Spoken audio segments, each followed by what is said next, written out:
I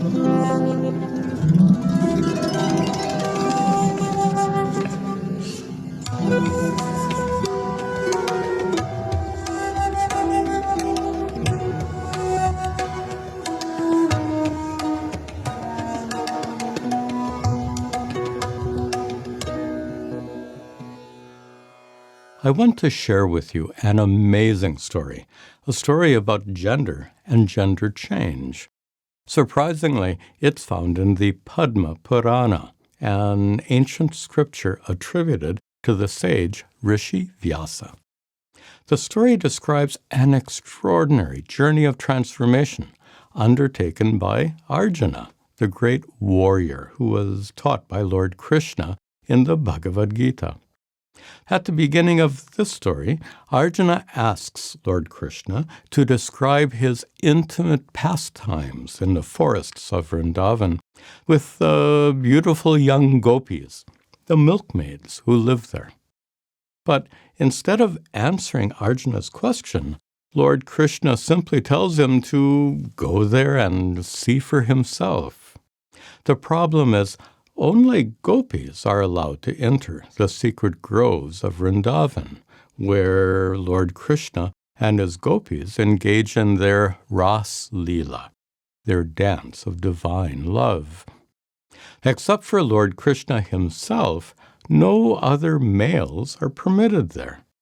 According to one legend, Lord Shiva himself was barred from entering until he was mystically transformed into a gopi by bathing in the waters of a sacred lake. Arjuna's journey eventually leads him to temporarily shed his manliness and to be completely transformed into a gopi, both physically and emotionally. That transformation enables him to enter the forest and to approach Lord Krishna not as a dear friend, but as Arjuni, as a loving gopi. Lord Krishna later takes Arjuni to a remote grove to fulfill her desires. Like all stories found in the Puranas, the story of Arjuna's transformation is rich in metaphors and symbolism. Let me give you an interpretation of that symbolism based on the non-dual teachings of Advaita Vedanta. Arjuna's intimate union with Lord Krishna represents the state of divine union, a blissful state that's sought by spiritual practitioners who seek God's sacred presence not in the forests of Vrindavan, but in their own hearts. Let's see the first part of the story, and then we'll discuss this important symbolism further.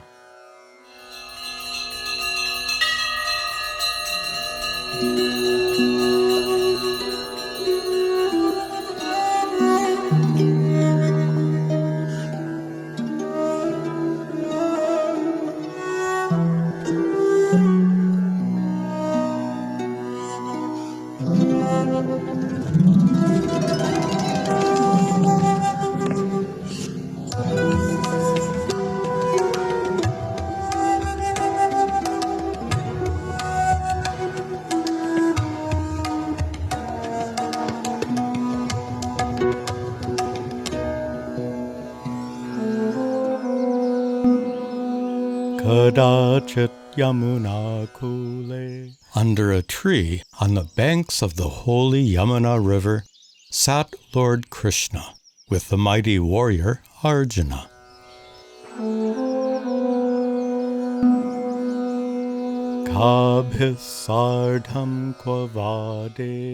Arjuna said, "O Krishna, with whom do you secretly play in the wonderful forests of eternal pleasure?" Krishna said, "There's no need to tell you. Go see it for yourself."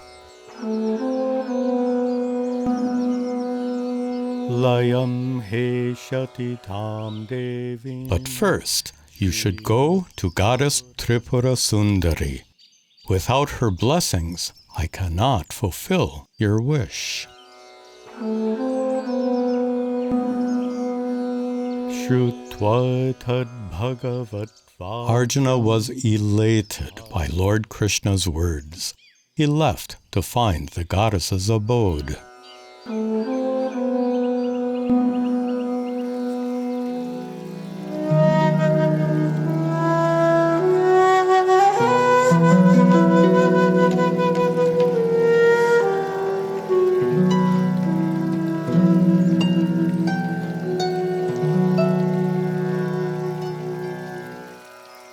If you look at the story metaphorically, Lord Krishna represents Atma, the true self, the divinity within you.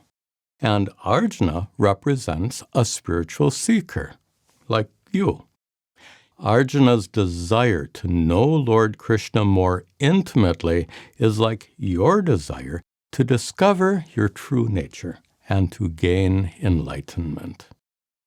Notice that Lord Krishna could simply have told Arjuna about his intimate pastimes with the gopis, but instead he tells Arjuna to go and see for himself.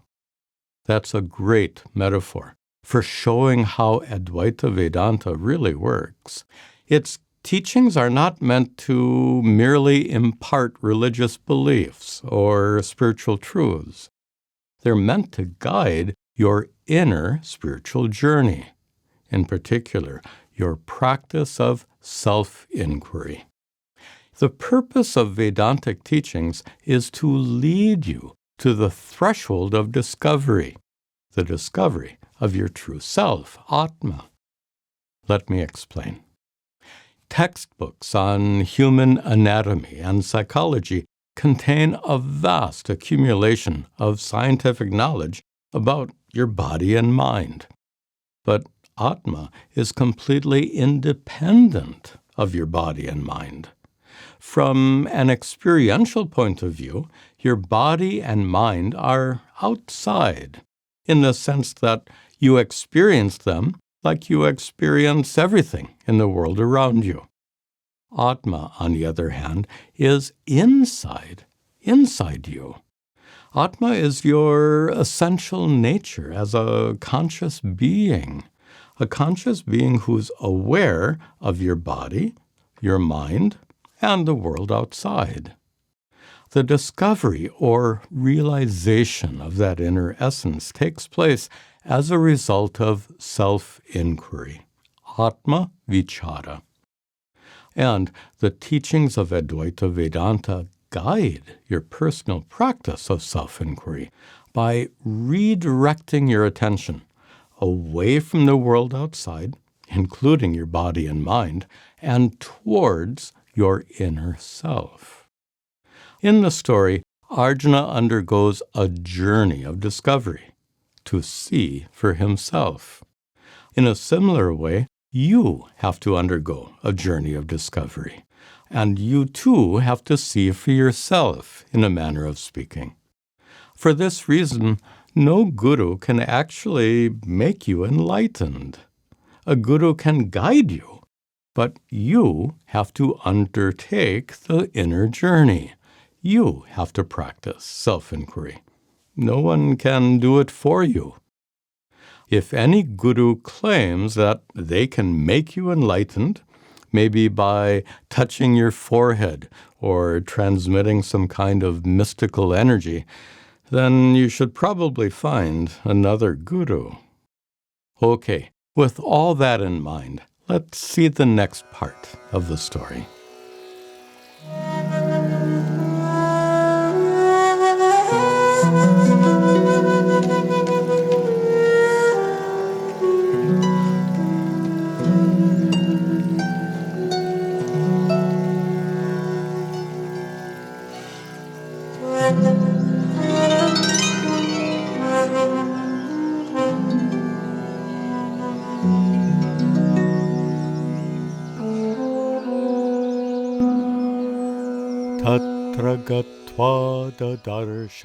Reaching there, Arjuna saw goddess Tripurasundari sitting on a jeweled throne, smiling, eager to bless her devotees.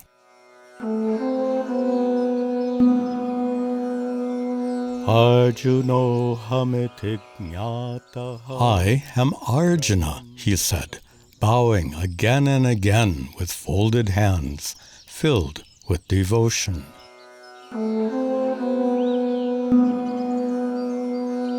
Bhaktanam naiva sarvaisham. The goddess said, O child, among all devotees, none have been so blessed by Lord Krishna like you have.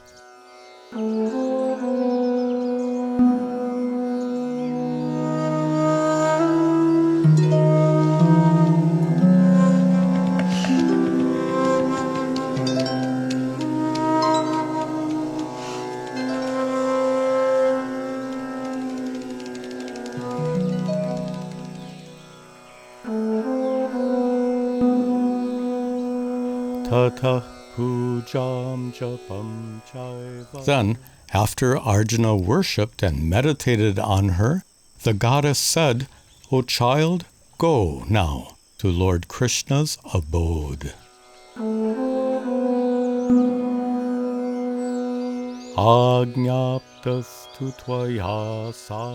Accompanied by the goddess's attendant, Arjuna left for Lord Krishna's secret abode.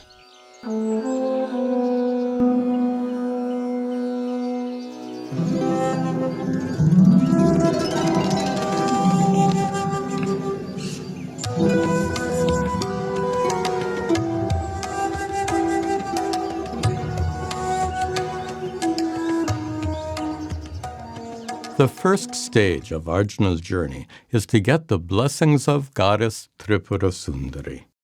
He needs her blessing so that the rest of his journey will be successful. So he performs various kinds of sadhana, spiritual practices, like prayer, worship, and meditation. Metaphorically, Arjuna's sadhana represents all the practices prescribed by Advaita Vedanta, practices that are needed to make your journey of self-inquiry successful, like bhakti, devotional practices, dhyana, meditation, and karma yoga, which converts your ordinary daily activities into spiritual practice. All these are like the things you have to do to get ready for a road trip. First, you have to pack your bags and get some money for expenses and fill your car with gas. In a similar way, before undertaking your journey of self-inquiry, you have to prepare yourself through the practice of bhakti, meditation, karma yoga, and other kinds of sadhana. In addition to getting prepared, Arjuna also needs to know the way to Vrindavan. He needs guidance to find the right path to follow. So the goddess sends her attendant with him. She could have simply told Arjuna the route to follow, but on a long journey, it's easy to lose your way. The same thing is true for an inward-turned journey. Over a long period of time, it's easy to wander off the path of sadhana, to neglect spiritual practices that are needed, and to get lost in worldly activities. That's why it's so important to have a good companion on your spiritual journey. Someone who knows the way, someone who is not easily distracted. The best companion, of course, is your guru. Eventually, Arjuna reaches Vrindavan, but it's not the place in North India located on the banks of the Yamuna River. Instead, Arjuna reaches the heavenly realm called Goloka Vrindavan, which is the celestial abode where Lord Krishna is said to eternally reside with his beautiful gopis.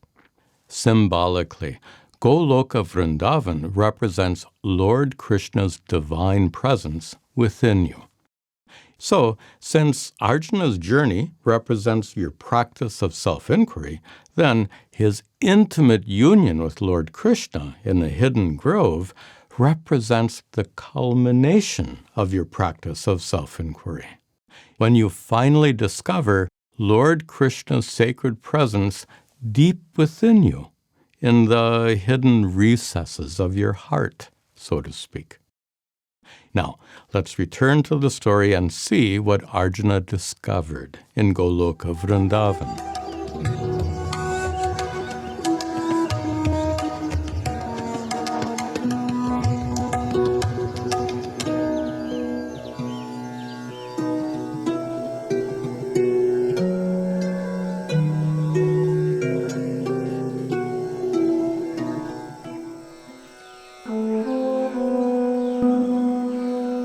Nityam Vrindavanam Nama. Arjuna saw the sacred forest of Vrindavan, the mysterious realm of eternal love and joy.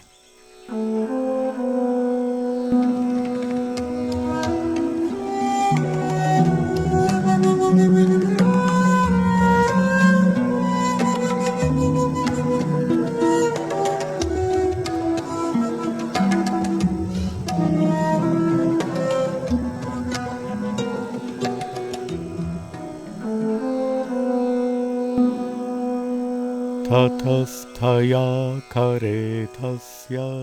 The attendant took Arjuna's hand and led him to a pond. She said, "O Arjuna, you should bathe here."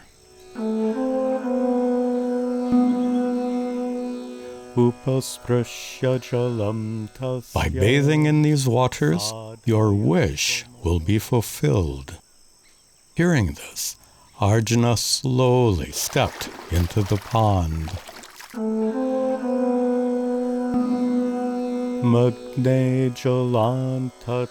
Arjuna immersed himself in the water and disappeared. Then Arjuni emerged, giggling sweetly, looking around, bemused.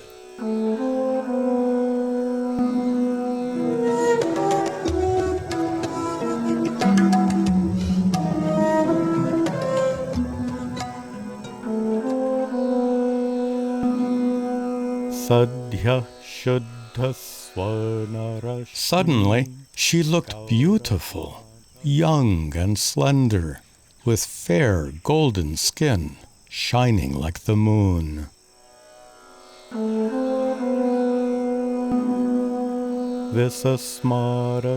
Arjuna forgot all about her prior male form and just stood there, confused about what to do.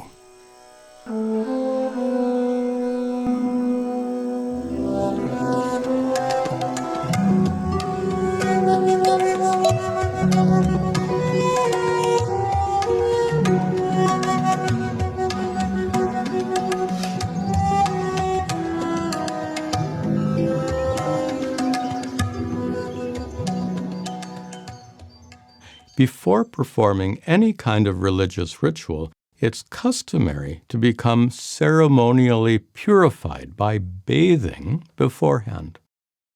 That's why Arjuna has to bathe in the pond to prepare him for his intimate encounter with Lord Krishna.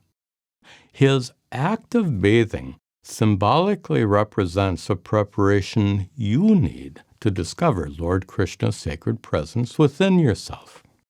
Figuratively speaking, you have to immerse yourself in bhakti, meditation, and other practices to become fully prepared for divine union and enlightenment. The pond in which Arjuna bathes is obviously no ordinary pond.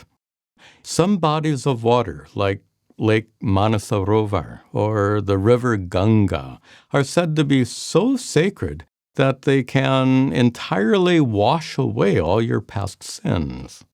But the pond in which Arjuna bathes is even more powerful. After all, it's not an earthly pond. It's located in the celestial realm of Goloka Vrindavan. So, bathing in its sacred waters doesn't merely remove Arjuna's sins, but it also removes his maleness, his masculinity. Here, you might wonder, why is that necessary for Arjuna's journey? Well, shedding his masculinity prepares Arjuna to meet Lord Krishna in the most intimate way possible, as the complete merging of body, mind, and spirit, like Radha experienced. But Arjuna's maleness stands as an obstacle to that kind of union, and that's why he must be transformed into Arjuni. Arjuni represents what Vedanta calls an uttama adhikari, an aspirant who is fully and completely prepared to experience the highest kind of divine union and to gain moksha, liberation, enlightenment. Before being transformed, Arjuna was rightfully proud of his powerful male body and his mental skills as a highly trained warrior. But from the standpoint of Advaita Vedanta, any kind of identification like that is a huge obstacle to enlightenment, an obstacle that has to be removed. It's quite natural that Arjuna was completely identified with his body and mind, and the same is probably true for you, unless you happen to be enlightened. Generally speaking, your sense of gender, your feeling of being male or female, is one of the most deeply rooted kinds of identification. But the fact is, your true self, Atma, is pure consciousness, and that consciousness is neither male nor female. It has no gender. So, to personally discover this truth about yourself, you have to give up the very notion of being male or female. Let me explain. Your body and mind have many attributes, like young or old, happy or sad, male or female. But pure consciousness has no such attributes. In fact, consciousness actually makes you aware of all the attributes of your body and mind, including maleness or femaleness. If you're an experienced meditator, you probably discovered this already. In deep meditation, when you lose all awareness of your body and when your mind becomes perfectly silent, then you no longer experience the maleness or femaleness of your body and mind. Your sense of being male or female temporarily disappears. In that state of deep meditation, what remains is pure consciousness, Atma, which is formless and genderless. Only after Arjuna is stripped of his maleness is he ready for union with Lord Krishna. And only after you are stripped of identification with your body and mind are you ready to recognize Lord Krishna's presence within you as your own true self, Atma. Now, in the story, Arjuna doesn't actually become genderless. After losing his male identity, he acquires a female identity as Arjuni. Why? Because his journey is not yet complete. He has not yet entered into a state of intimate union with Lord Krishna. In the meanwhile, after Arjuna's maleness is washed away by the sacred waters of the pond, what remains is completely feminine. It's like when you scrape black paint from a piece of metal, what remains is silver in color. This point suggests that femaleness is fundamental to human nature and that it somehow gets covered over by maleness. That's exactly what's taught by certain devotional traditions, like Gaudiya Vaishnavism.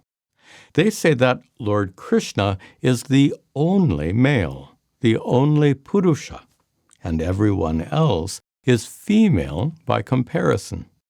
There's an interesting parallel to this principle that's found in human biology. When a child is conceived, at first the fetus is completely female in form. Then later in pregnancy, if the fetus has a Y chromosome, then it begins to produce male hormones, which lead to the development of typically male anatomic features. So, biologically speaking, we all start out in life as females. Okay, let's return to the story now.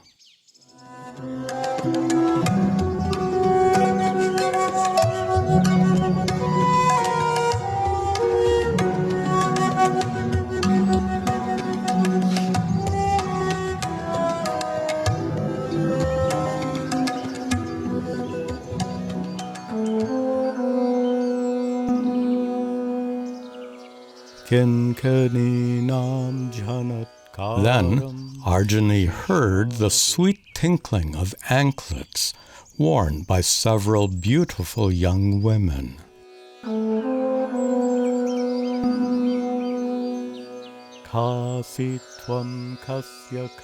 Priyamuda said, "Who are you? Whose daughter? Whose wife?" Arjuni said, "I don't know, but Goddess Tripurasundari does."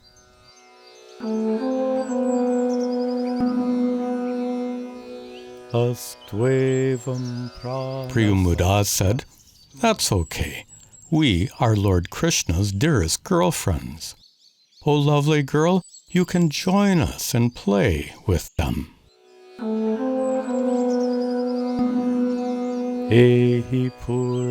"Come with me to the other side of the pond. I will bathe you and give you a powerful mantra to Radha."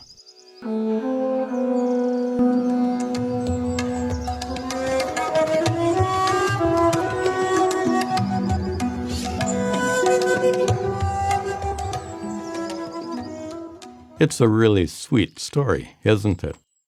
Arjuni seems so innocent and charming in the absence of Arjuna's masculine strength and virility. But there's a deeper message here. Notice that initially Arjuna is guided by the goddess's attendant, and then he is guided by the gopi Priyamuda. From a Vedantic perspective, this suggests that your spiritual journey can be guided by more than one guru. Is that true? Well, there's no rule that says you can only have one guru in your lifetime. What's important is that you have the right guru, one who is skillful, compassionate, and enlightened. So if your guru can't guide you properly for whatever reason, then you have to find someone else, because without proper guidance, no journey can be successful, not Arjuna's and not yours either. We'll return to this point later.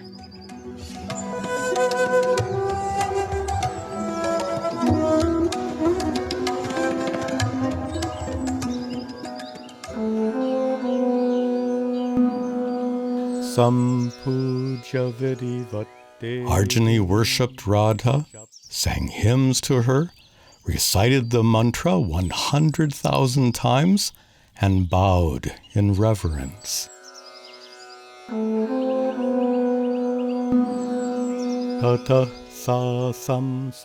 Then, the very moment Arjuni bowed, Radha appeared, projected by her own power. She said, "Get up, Arjuni. I will fulfill your wish."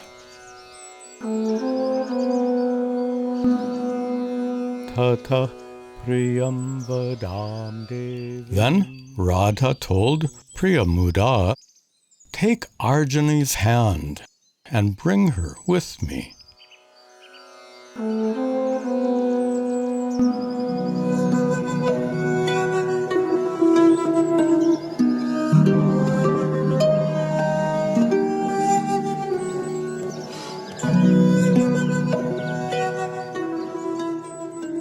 Notice the sequence here.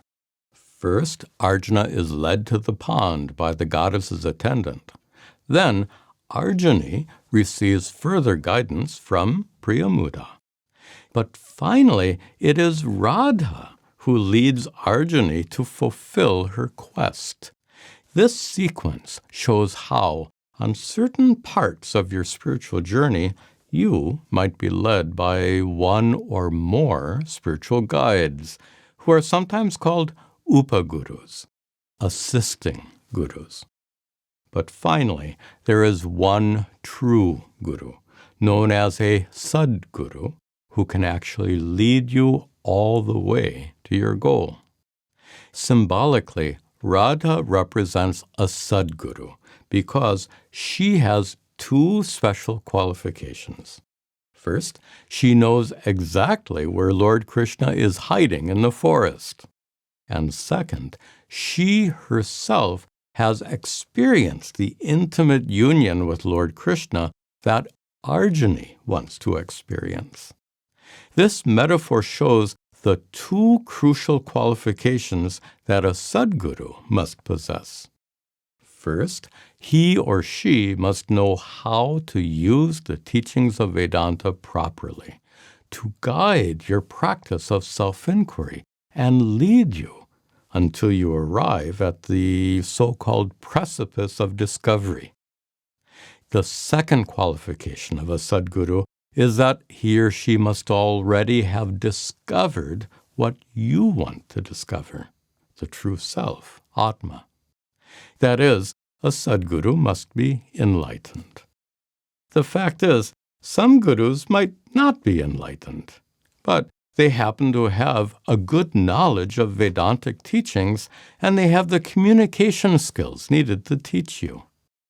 But then again, there are other gurus who are indeed enlightened, but they might completely lack this knowledge and skill.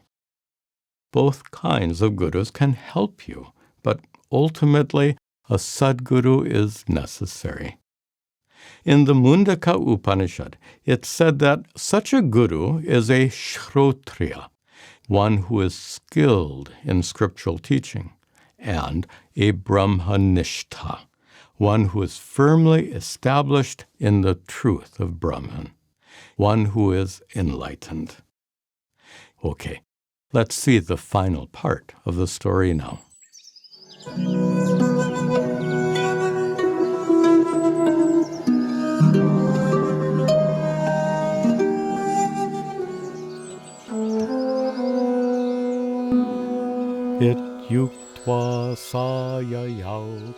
Radha returned to Lord Krishna's sacred presence. Then he said, "Bring Arjuni here."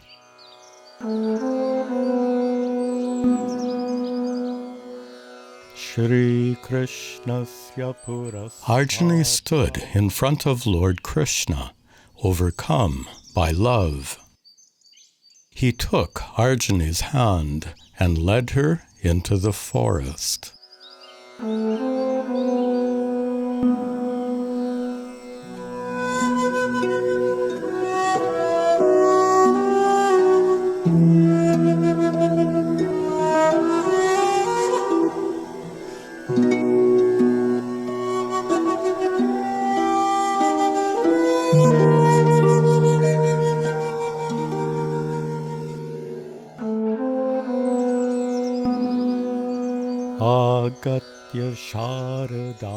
After returning, Sri Krishna instructed Arjuni, who smiled shyly, to be taken to the pond and bathed.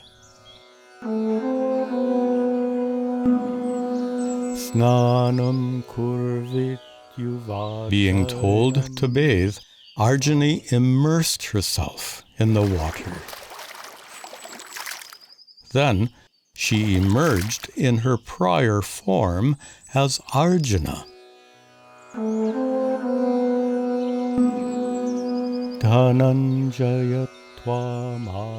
Lord Krishna said, "O Arjuna, you are my dear, beloved friend. No one in the world knows my secret as you do." After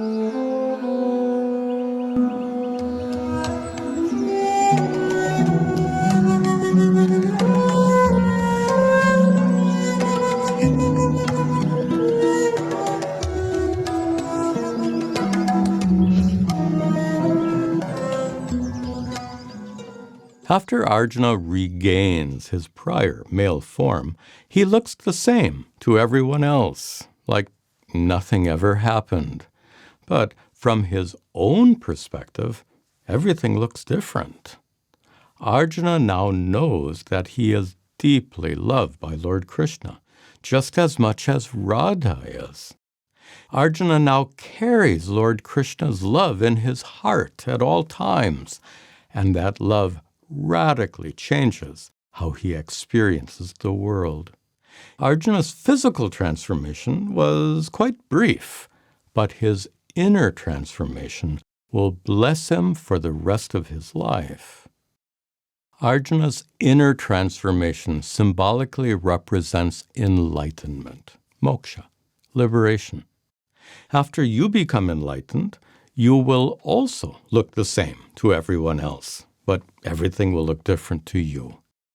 You'll no longer see yourself as being male or female.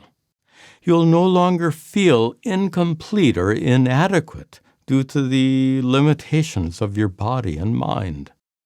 Instead, you'll realize that your essential nature is pure consciousness, unchanging, unborn, uncreated, vast, limitless, full, and complete. And that realization will radically transform how you experience the world. This realization is reached through the journey of self-inquiry, Atma Vichara.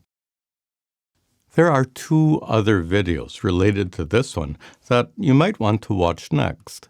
First is the story shown in this video, but without any commentary, so that you can enjoy the story from beginning to end without interruption. The second video is about Gopi Bhava, which is a meditation technique based on this story and others like it. Links to both videos can be found below.